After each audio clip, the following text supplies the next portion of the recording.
Hello, River Church. We're the LaRue family, serving as your missionaries with the Life Venture Group in Warsaw, Poland. And we want to wish you a joy-filled 20th anniversary. What an incredible milestone. Our family, we're at the beginning of the river and spent many glorious years together with you there. I want to say thank you and let you know that your partnership with Samaritan's Purse is sending the gospel to the ends of the earth. At Destiny Rescue, we're just grateful to partner with you all. It's been baked into your DNA that you care for the least of these. I've seen you with your family. I've seen you at your church.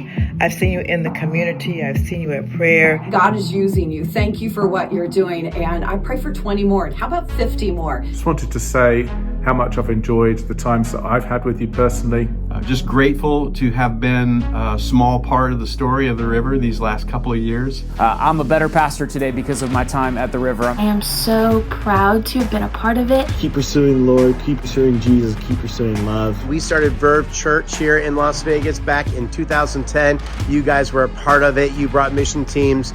You made a difference here for us. Stay faithful and keep following Jesus. And as two people who are in the very beginning stages of planting a church, we're so excited to see what has been transpired over the last 20 years. I will never forget launch day in 2006 and the words you used to close the service. Mark, you said something like, it's been a good day, but it's not our best day. Our best days are still ahead of us. Well, River Faith family, you have had a lot of great days, but the Lord has more best days prepared for you.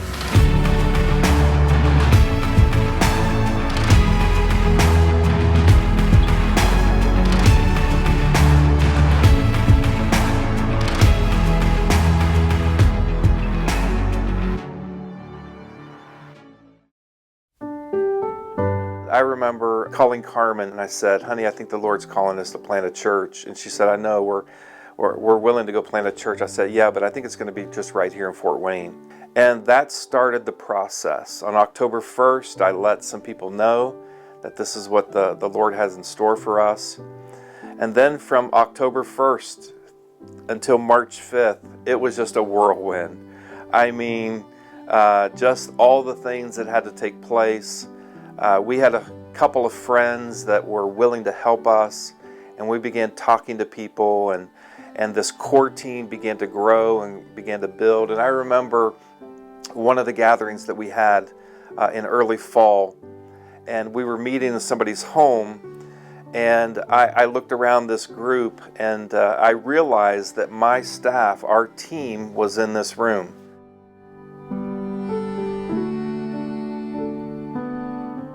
Looking around the room, it's like, whew, I know that God can do this, but it's going to be a really big deal because we have inexperience, we have no funding, we don't know who can do what, who can be good at what, and somehow God just made it work. He just made it work with just us and a few friends, honestly. And that started a pattern of how God would just bring the right people at the right time, didn't it? I remember on one occasion, the first few months, our sound system was inadequate. I think a speaker broke or something, and we didn't have the money to buy a speaker, but we shared it with the church family. And we had a gentleman and his wife who literally sold a cow and gave the money to the church for us to buy new speakers. And I just remember that kind of level of sacrifice. And that was just one out of numerous along the way.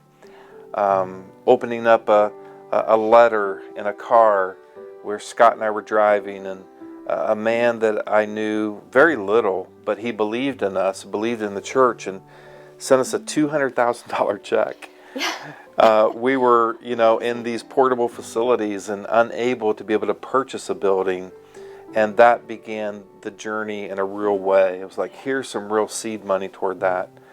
I remember COVID. We were not broadcasting services. We didn't have any video technology, any of that. COVID hit, and all of a sudden we looked around and we had the right people in the church. So talented. And they jumped up and immediately they knew what we needed to do. Yeah, people with audio expertise, video expertise, technical expertise to run everything, and that's just been the story time and time again. And it's not just for things to be accomplished in the church, but God's brought people into our lives along the way, and like Al and Meredith. We so miss that couple. Meredith had told me once that she felt like her purpose in our church was to love the pastors and their families, and she did that exceedingly well. And Al was just the most humble man. Al is a smart man. He was a businessman. He'd been a teacher for many, many years. One of the most servant-like people that we've ever had with us. At the same time, they were our biggest cheerleaders. Al and Meredith were our biggest cheerleaders for anything that was happening. I remember one time we were talking about we needed to purchase time on a billboard just down the road from the church. And it was they were talking about it at an elders meeting, and Al said, well, we need to do it. We need to find the funds, and God's going to make a way, and we need to go for that. That billboard needs to have our name on it. And I remember it just brought vigor and life back to the room, because then before then it had been like, how are we going to do this? How are we going to afford this? And Al speaking life into that, talking about the importance of it, just brought the awareness back to everybody that this is about people coming to know the Lord. And so God's going to make a way. We're going to find a way. We just have to set our eyes on that and move forward. It's sad in a way that you've had people come here that you can't have everybody always stay forever. It's not how it works, and some of that is great because they're building the kingdom in another location, another place. I think of Matt and Emily moving on. That was hard. I had a good relationship with them, and I thought they were very impactful here. But that's how it works. It's not about us. It's about Jesus and the kingdom and building it. And I'm glad that we, for my family anyway, stuck it out through some difficult times, and other people did as well. I think a lot about Mark and John, and they've been here from the very, very beginning, and just it's hard. I mean, most churches don't make it and don't survive, and to get to year 20 is just quite an accomplishment. I've been involved in leading worship in various ways. Been playing in worship bands for a long time, and when we found the church, that was one of the things I did want was a good worship team to play on, and just immediately made connections there and started playing in the band right away. Yeah, pretty much every Sunday we're here by 7, helping to get everything ready for service, getting the doors unlocked, getting everything powered up and turned on. And I feel like we've grown closer together as a family from serving together. Like, we troubleshoot stuff, we learn it all together. I learned so much from Alex and from Matt, I suppose. Just from serving together each week as a team, I feel like we've grown closer through doing that. I started serving on the hospitality team probably in 2015-ish, I would say. And I started just serving, like maybe doing bulletins at the doors going into the auditorium, and I did that maybe once a month. And then when we came back from COVID, I got to helping Michael a little bit, Michael Teller, who was in charge of the hospitality team at the time. And then he had asked me if I wanted to help schedule the hospitality team, so I said absolutely. Pastor Mark called me one Saturday and said Mike's snowplow was broke down and he needed someone if I knew anybody who had a snowplow. And I said, well, I have one and I could probably help out and get that done. And so I came up and started plowing the snow. Then my snowplow broke down before I got the lot completely cleaned out. Lots of all-nighters, taking trips to the Y, early in the morning, staying up all night with middle school and high schoolers. Yep. And thankfully, a lot of adult leaders that were able to be a part of it. Salita, all-night shift, and John Marquell being on night shift that time, and really the troopers throughout those late nights. And it was always the adults that got hurt. We went crazy. We had fun. We have already started construction. As you can see around me, things have begun to happen. Through the generosity of people, we were able to reconfigure the building, put on new entrance on the front, lots of new concrete. But the part that I always hated was we had to spend like $60,000 on drainage. Yep. who wants to spend $60,000 on drainage? Drainage issues. But it was always an ice lot, rink. It was always an ice rink, and we were getting all kind of problems.